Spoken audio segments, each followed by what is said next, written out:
जो इज़राइल के रक्षा मंत्री हैं योव गैलेंट, उनका एक बयान बड़ा प्रचलित हुआ और उन्होंने बयान दिया था कि यदि 15 वर्ष पहले राजनीतिक दखल नहीं होता, तो मैं हमास की गर्दन तोड़ देता।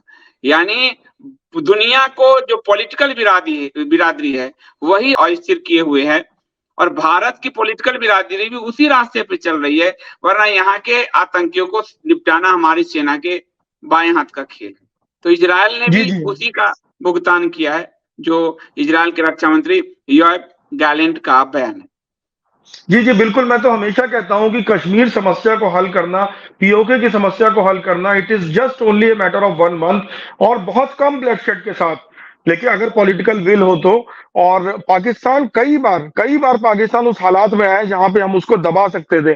जैसा कि एक उदाहरण आप 6-7 महीने पहले, 8 महीने पहले आपने देखा पाकिस्तान इकोनॉमिक मेल्टडाउन से गुजर रहा था। उनके यहाँ लोग फौजी अफसरों के घर लूट रहे थे। उस समय ही मैंने सजेशन दिया था कि कुछ भी करने की जरूरत नहीं, कोई अटैक करने की जरूरत नहीं है।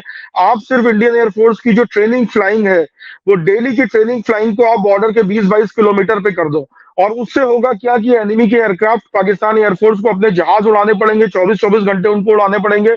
करोड़ों का तेल उनका एक दिन में जलेगा, 7 दिन में उनकी फौज बैठ जाएगी, सारे जहाज ग्राउंड हो जाएंगे without waging a war. It will be a peace time normal activity जो हम करते हैं, लेकिन उसका सिर्फ आप एरिया हटा दो, एरिया वो कर दो जहां से उनको इंपैक्ट पड़े।